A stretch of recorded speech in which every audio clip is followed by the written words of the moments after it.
Hello students, last class में हमने जब अनुलाभों का मूल्यांकन किया, वैल्यूएशन ऑफ परक्विजिट किया, तो हम कर रहे थे विशिष्ट कर्मचारियों के लिए कर योग्य अनुलाभ। और विशिष्ट कर्मचारियों के लिए जो कर योग्य अनुलाभ थे उनका हम क्या कर रहे थे, उनकी सुविधाओं का मूल्यांकन कर रहे थे, जिसमें लास्ट हमारा था मोटर कार की सुविधा का मूल्यांकन। आज हम कर रहे हैं परिवहन कार्य में संलग्न नियोक्ता द्वारा यात्रा सुविधा का मूल्यांकन। Travel facility by employer engaged in transport business.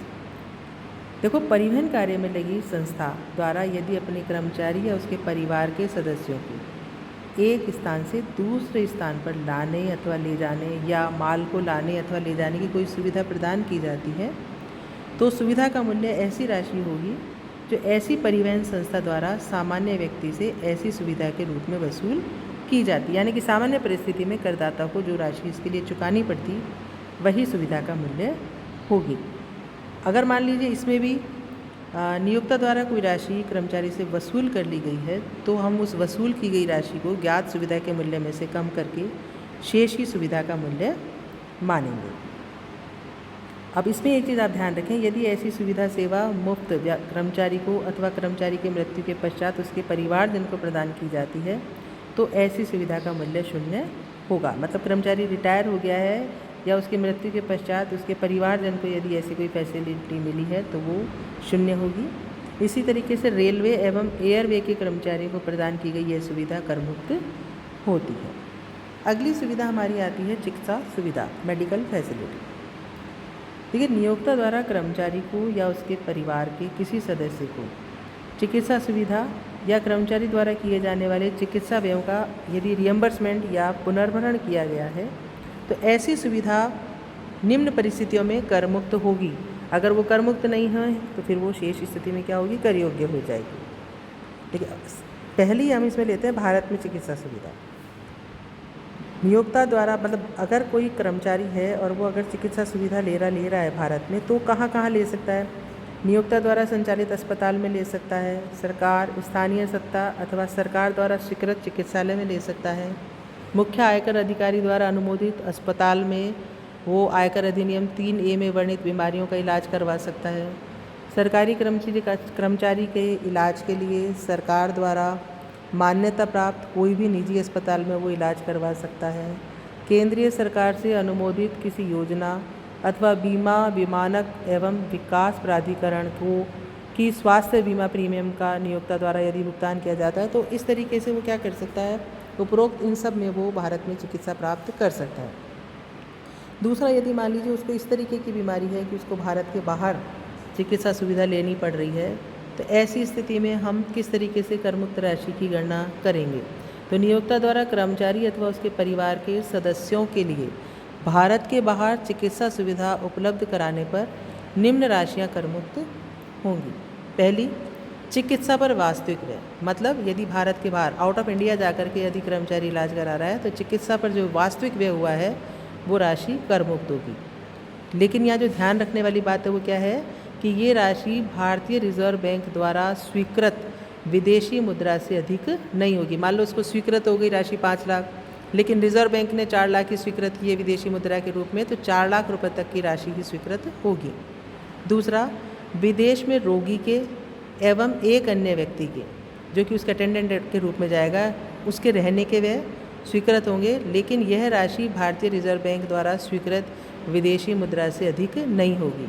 तो देखिए, चिकित्सा पर किया गया वास्तविक व्यय अथवा विदेश में रोगी के अथवा उसके साथ रहने वाले अटेंडेंट के रहने के व्यय, ये दोनों उसी सीमा तक कर मुक्त होंगे जिस सीमा तक RBI ने उसे स्वीकृत विदेशी मुद्रा में स्वीकृत किया है।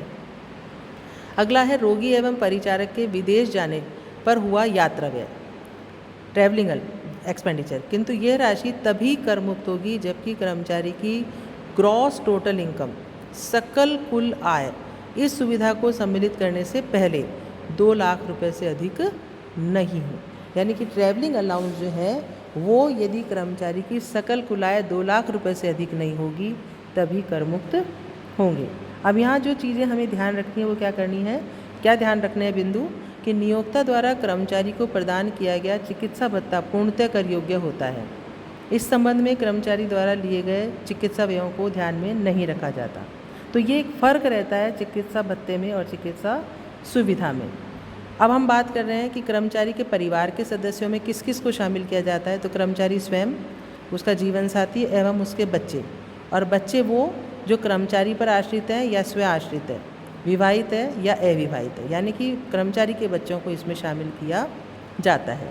कर्मचारी पर मुख्यतः व पूर्णतः आश्रित माता पिता और भाई बहन को भी इसमें शामिल किया जाता है। यदि मान लीजिए उसके माता पिता हैं जो उसी पर डिपेंडेंट है, भाई बहन है जो उसी पर डिपेंडेंट है, उसको भी इसके अंतर्गत शामिल किया जाता है। अगला बिंदु जिस पर हम डिस्कस कर रहे हैं वो है अवकाश यात्रा रियायत या सहायता, लीव ट्रैवल कंसेशन और असिस्टेंस, इसको LTC के नाम से भी जाना जाता है। यदि किसी कर्मचारी एवं उसके परिवार के सदस्यों को अपने घर या भारत में किसी भी स्थान पर जाने के लिए नियोक्ता द्वारा अवकाश यात्रा रियायत LTC की सहायता दी जाती है तो ऐसी सहायता की राशि एक निश्चित सीमा तक करमुक्त होती है।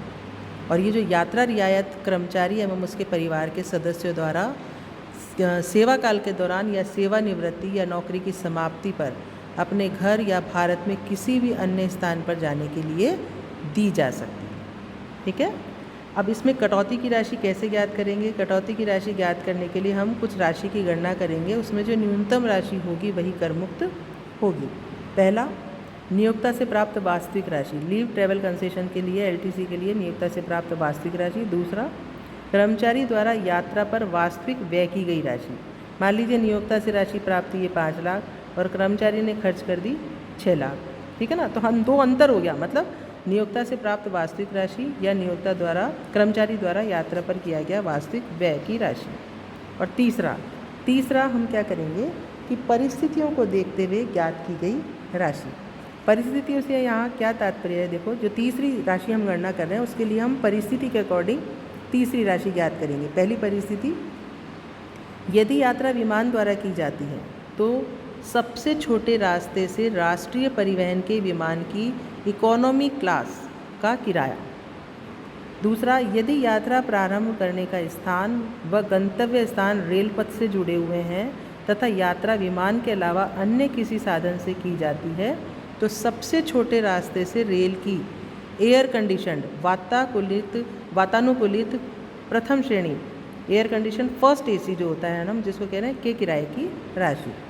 और तीसरा, यदि यात्रा प्रारंभ करने का स्थान व गंतव्य स्थान पूर्णतः या अंशतः रेल पथ से जुड़े हुए नहीं हैं तथा यात्रा के इन दो स्थानों के बीच मान्यता प्राप्त सार्वजनिक परिवहन सेवा उपलब्ध है, तब तो सबसे छोटे रास्ते से फर्स्ट AC या डिलक्स श्रेणी के किराए की राशि, प्रथम श्रेणी या डिलक्स श्रेणी की किराए की राशि। और यदि मान्यता प्राप्त सार्वजनिक परिवहन सेवा उपलब्ध नहीं है तो सबसे छोटे रास्ते से रेल की फर्स्ट AC का किराया, वातानुकूलित प्रथम श्रेणी फर्स्ट AC का किराया, यह मानते हुए कि यात्रा रेल द्वारा की गई है, उसके द्वारा ज्ञात की गई राशि हमारी तीसरी राशि होगी। तो पहली राशि वास्तविक प्राप्त राशि, दूसरी जो कर्मचारी द्वारा व्यय की गई वो राशि, और तीसरी इन उपरोक्त परिस्थितियाँ जो हमने डिस्कस की है उनके द्वारा ज्ञात की गई राशि।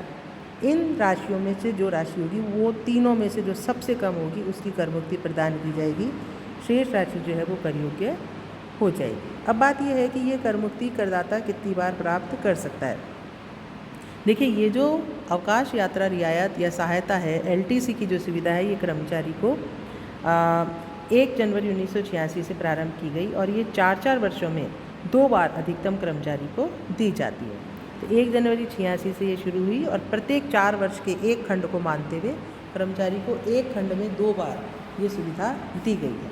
इसमें एक अपवाद है, मान लीजिए किसी कर्मचारी ने एक खंड में वो नहीं उठा पाया यात्रा रियायत का लाभ नहीं ले पाया, लेकिन वो अगला खंड प्रारंभ होते ही यदि वो इसका लाभ ले लेता है तो इसको पूर्व के खंड की सुविधा को ही मान करके हम वहाँ पर उसको असेस कर लेते हैं। यहाँ कर्मचारी के परिवार के सदस्य में उसका जीवन साथी और उसके बच्चों को शामिल किया जाता है और माता पिता भाई बहन वो शामिल किए जाते हैं जो पूर्णतया मुख्यतः उस पर आश्रित रहते हैं। ठीक है, तो कर्मचारी स्वयं, उसका जीवन साथी, उसके माता पिता और भाई बहन वो जो उस पर पूर्णतया मुख्यतः उस पर आश्रित हैं। इसी तरीके से 1 अक्टूबर 1998 के बाद ऐसी कर मुक्ति 2 बच्चों से अधिक बच्चों के लिए नहीं मिलेगी, है ना। तो 1 अक्टूबर 1998 के बाद यदि करदाता के 2 से अधिक बच्चे हैं तो उसको लीव ट्रैवल असिस्टेंस जो है वो 2 बच्चों के लिए ही मिलेगी। ऐसी स्थिति में मान लीजिए कर्मचारी के जुड़वा बच्चा है तो यदि उसके दूसरी बार में जुड़वा बच्चे हुए हैं, ऐसी स्थिति में ही उसे 3 बच्चों की कटौती जो है वो एलटीसी की सुविधा स्वीकृत की जाएगी। विदेशी यात्रा के संबंध में क्या है कि नियोक्ता द्वारा वहन किया गया व्यय सदैव पूर्णतः कर योग्य होगा, चाहे कर्मचारी भारतीय नागरिक हो या विदेशी नागरिक, क्योंकि एलटीसी की सुविधा के लिए हमने शुरू में ही पढ़ा है भारत में किसी भी स्थान पर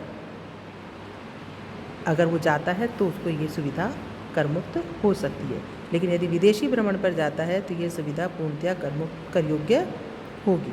ठीक है, इस तरीके से लीव ट्रैवल असिस्टेंस के बारे में हमने पढ़ा। यदि आपको किसी तरह का कोई कन्फ्यूज़न है बच्चों तो आप बताइएगा, हम मैं उसे उसका समाधान करने का पूर्ण प्रयास करूँगी। अगली क्लास में हम डिस्कस करेंगे हमारी 3rd कैटेगरी का सभी कर्मचारियों के लिए करमुक्त अनुलाभों के बारे में और वेतन शीर्षक से के अंतर्गत एक कर्मचारी को मिलने वाली कटौतियों के बारे में।